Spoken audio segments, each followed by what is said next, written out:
Okay, so this is for when you want to fade an image to white or some other color, so perhaps you can put some text on the image without it being in front of all this stuff in the background.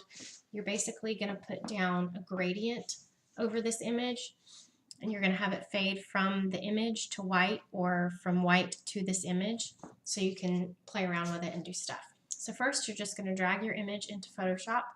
You're going to unlock it so you can start playing with it, or you can leave it locked and do a new layer. We're just going to do it right on the image here, and you're going to click on the gradient tool. You can see it has a flyaway with a couple different options. Just click gradient tool, and then you have all your different settings for the gradient tool. Come up here, and the one you're going to use most of the time is this one right up here.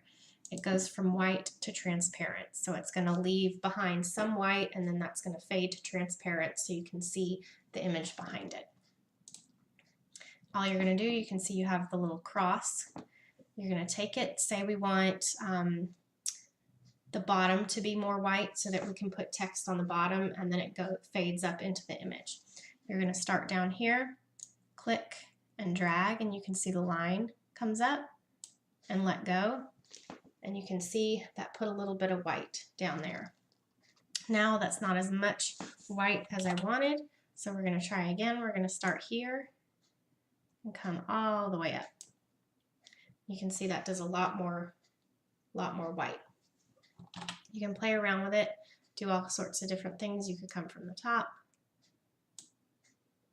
and do that if you wanted your text up top, but obviously her face is covered. If you wanted to do it sideways, you could do that too. You can put your text over here. Whatever you want to do, you can pretty much do with this. There's a ton of different options. You can go double click on the gradient color here and see it gives you all these different things that you can play with color wise. Obviously that's not going to do anything for us.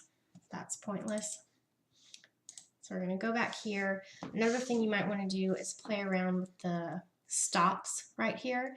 That shows how soon it fades into transparent or not. You move these things around. This really just takes some playing with to see what's what. So if we move that black one, you can see there's a lot more white than there is transparent. Let's hit OK and see what that does. See, that adds a lot more white. So that would give us room for a lot more text, but you can see where it transitions, it's not quite as nice.